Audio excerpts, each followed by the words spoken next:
the first to know Nsem-Pii TV. Yura Ken Kuranchie, the editor-in-chief of the Daily Searchlight newspaper. Yura SIA Mranuni. Now, one ND Assem Ecuador the Supreme Court of the land, challenging the eligibility of former President John Dramani Mahama to contest for the 2024 general elections based on certain articles within the 1992 Constitution. Was I telling you, baby? Say Constitution should come clear. There will be a former president, Otifie or GS Gracia as a former president, Yetuaneka as a former president, or G allowances as a former president, performing the duties as a former president. And yet then I said the panua sign a free former president DNMU assign Beyonce, Yan Tuaba Manaman Same a president. So what I say? Sir Emra we say Yura Ken Kuranchie edition say we hear clarification from the Supreme Court of the land. Ebion was saying here interpretation, further interpretation.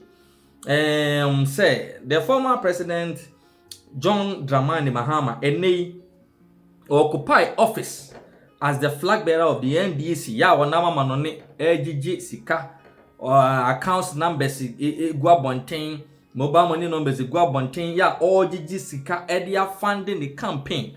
Meanwhile, the constitution stipulates say obi a former president own to me and enter into any other venture, profitable venture edisika ebebrem. To obese constitution is clear say ene ya former president John Dramani Mahama nama monone nam Ghana ha say abiabi accounts ahodo ya why flag bearer of the NDC.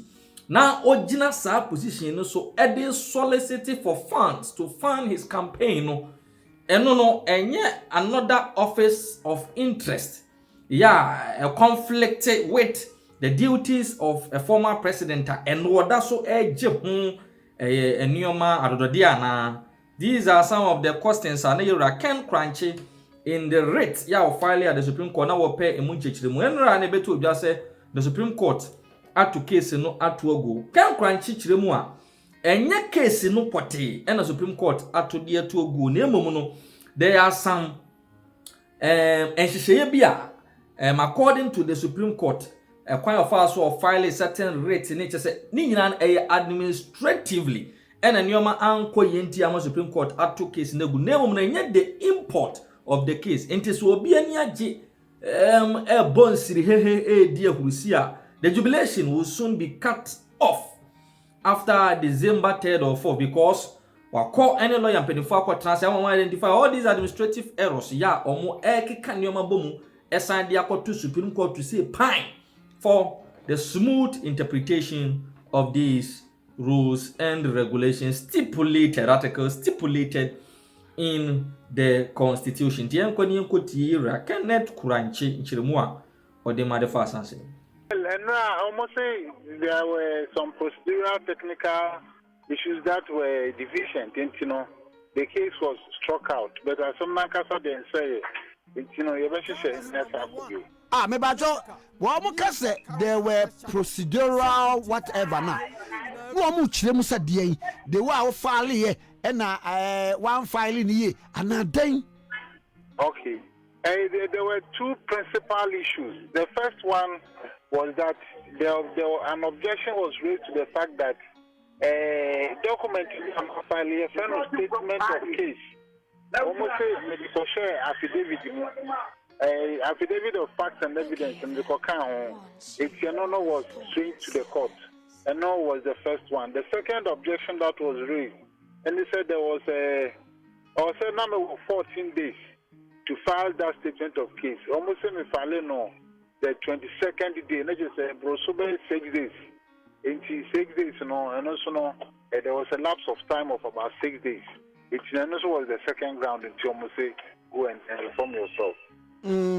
It you bet me assign Eddie a cobium per this. And some Nakasa then say you bet me assign. Now what I assembly say will refresh your minds on data. Dear Nsem-Pii. Okay, it's about 13 grounds. But I say, Ghana years na the presidency no. We see any declaration say 4. And so but I can be breaking the age. A man for be Ghana for Bragin say over transfer offer to say Oko 2. May say over transfer offer to say Oko 1. Name no options over transfer the Oko 2. Into the court tonight is over 8 years now. The Supreme Court should make that clear. I say, Obedi President, Obedi 1 year, and you be able to be 20 years, as in a pension for 20 years. No, I say the 2 na can Obedi. And now I say 1 minute 2 net transfer. Because if you never cancel, but for say a consecutive, and I say a disparate. It's a national declaration. As always, Article 6H2. Council Mampanyida de Biano, Untimi, or Mampanyida de Biano, Untimia Jumebia, or Jumebiemu, and Yiska. This is a deep profit and emolument to the bro. This was what the permission of Parliament. This is idea no, who can in total, in declare say, or Mampanibia fall under, Mampanyida de Bia fall under the authority of Parliament. It is an obligation of Jumebiano, also co Parliament, we are Mampanyida, also co Parliament, Nakoji. Permission as an waiting or you may be things along those lines. And I say, Article 62 no, the shall say a share constitution in 1993 and the share constitution. Never from the parliament to find your Jumada. It is Supreme Court to find Tabon to parliament, so no show me say they should operationalize that Article 62. It is a normal, this the Kaboma Kopumbe 13 and the Supreme Court. Ana mame musa de we yo ba ko mi busa ne se ade bi so hwema so se me fa ne se we mampani dada through elections no me fa ne se constitutional retire emoluments no ne ade na wo betimi evaluate o pension status no esa aba active ayimu service mu won say obayo mampani dada obeda na abode afufro Oyo mampanyina oya abode baako. Obeyo mampanyida da obeya abode foforo. Eti no obesa abode foforo no betuna say 52 abode foforo don abesa abeya abode foforo baako bio. Eno na am say no question na obisa. Hello. Me ba to metie. Me am say no question na obisa. These things are implied in the writ that is before the Supreme Court. Me can say, and as the Supreme Court, me can say, once you become an ex-president, you will not be eligible to contest to become a president of Ghana again. You will have qualification and eligibility to become president in Ghana. Also here for 3 years. Also, Aljimudaho. Also, Mahama and Ghana. It is I declare commissioner of inquiry. I declare BB over the past 10 years. The the former president become explicitly. They were a former president. Put me MIA president of Ghana. It is a group of people who are disqualified from contesting or not eligible to contest to become president of Ghana. And me pesa michiri, yeah. Hello. Bezi anu na mpesa michiri. Say we a former president. The former president of Ghana will not be eligible to contest.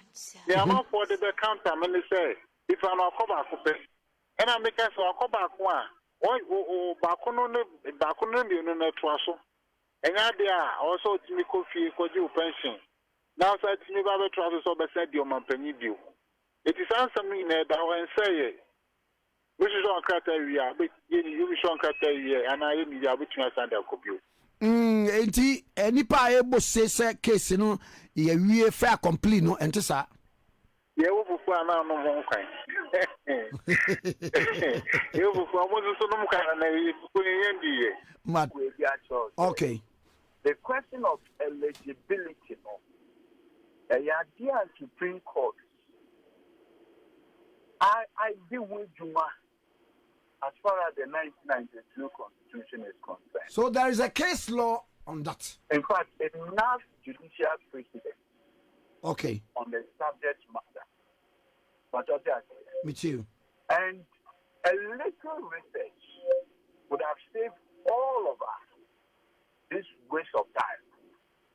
Bakwame, then Tina Ken Kuranchie alcohol. Or say, as far as we are concerned, by reasons of Article 68,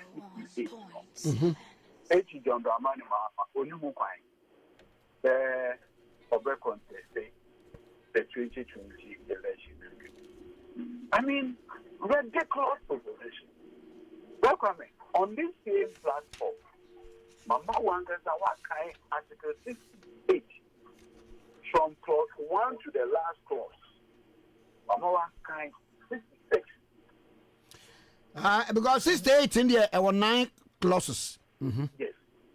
Welcome these two constitutional provisions have nothing to do with eligibility. I would say constitutional provisions, no, they are structured.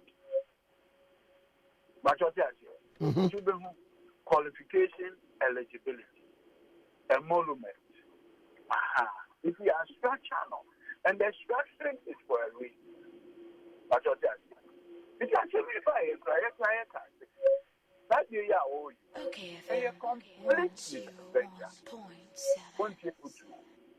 now, Supreme Court, Adia Wood, what the FM is the rules.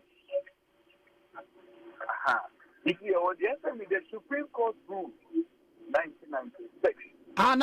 Baby, no problem. They say, baby, I mean, 66, they say, a person elected as president shall, subject to clause 3 of this article, hold office for a term of 4 years, beginning from the date on which he is sworn in as president. Now, I had two. They say a person shall not be elected to hold office as president of Ghana for more than 2 terms. Now, no. Here say what they say. I have a cancer not more than 2 terms. No, a consecutive. And now say, wait me a D. They that's not even his argument. Oh, okay. So his argument was what? His argument in court. I know I found the argument on Article 68. Oh, okay. What you complete red herring.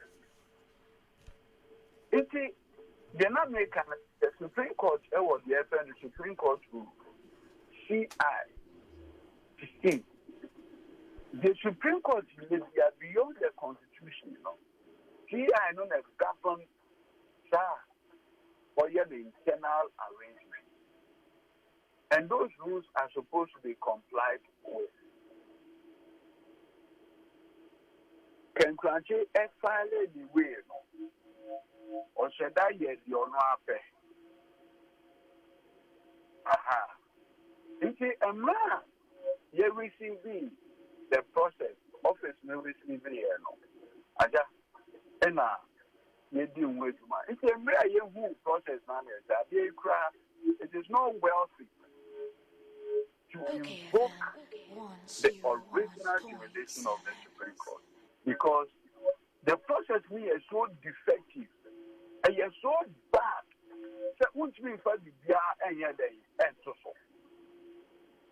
It's a no, not a CN court to argue that particular motion. And no, Supreme Court, 7 judges almost 9, there is nothing because Mr. Ken Kuranchie to even defend the process now on Lankasa a filing. I mean, it got to a point where one of the Supreme Court judges said, look, law practice and requires that we no we share the rudiments of the law. Now, no, any on senior lawyer. Now, on now on senior son your man, so that you can avoid this basic procedural mistakes. Emma, that's no crack as you.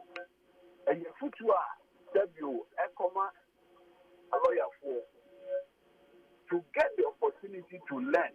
It's a judge, no crack with you on one example, say, would be a law of a senior lawyer in what court nana. In those senior human and look, law is human, it is apprenticeship. What I say, I ask you, who is human? No no akwa Pinidia. Na Udia, do we share the rudiments of the work? Sir, Echinebino, said you, obey we. And can't you know? Okay, FM. Let's go for driving. The same how they driving schools are. And can't you know? She are driving. Every hour, family member, they are so car. And I show Papa your car. And I say, obey a friendly driver's mate. And the ama driver. No, I chill with you, man. Kaka. How do you see? Because at the end of the day, a unique banquet. And when you man about it, then a law so and they are not there. Tell you, I got the phone not there. Okay, so almost to the book. The way there, you want on my son, your man, no AC. If you are not there, you could see the Supreme Court down on the Supreme Court saying, process now one file is to revoke the original rule. They were defective, and the nature of the defect. Finiwa almost made a Jaguar. Now, almost in 2008, President Mills, let me say, I for a year debate or Tamale. And President Mills did 2 years, say, NDC. I would be the Ghana for it from now 2 minutes beginning, sir. I dare back home obey, and they say, a brown point of constitution. Obey, say, yeah, better than the constitution they need because of the lawyer, law professor, lecturer, teacher, and I would be vice president 4 years. Constitution number 92, and I roll it a year more Juma 8 years. President Kuposo, after 2008, no, yeah, really 8 years. And now President Mills, access also no President Mills, with the vice president, he has noticed a lot of legal lacuna within the constitution. So, constitution you never want to. Of course, it's a living document. And also Nanti area, and Nanti, Netumrika, and see, any event there, so it was a pledge he made. In Ghana for money to me, in January of 2010, and was setting up committee to look into to review the constitution. The chairman of the commission was Professor Albert Kojofiado. On the prof, they were made on Legon campus, Professor Emeritus. Kumbung Nayiri, Paramount of Bungu, member. Osaberema Kwesiata, Omayene Ogwa Traditional Council member. Hey! Mr. Akintin, Apia, Menka, a member. Mrs. Sabina Ofori Boatin, also a lawyer, legislative drafter, member. The very Reverend Professor Samuel Kwesi Ejepon, member. Dr. Nicholas Yao Aponsa, member. Mr. Gabriel Scott Kwamai, member. wow. Mrs. Jean Adukwe Mensa, representing civil society at the time, IEA,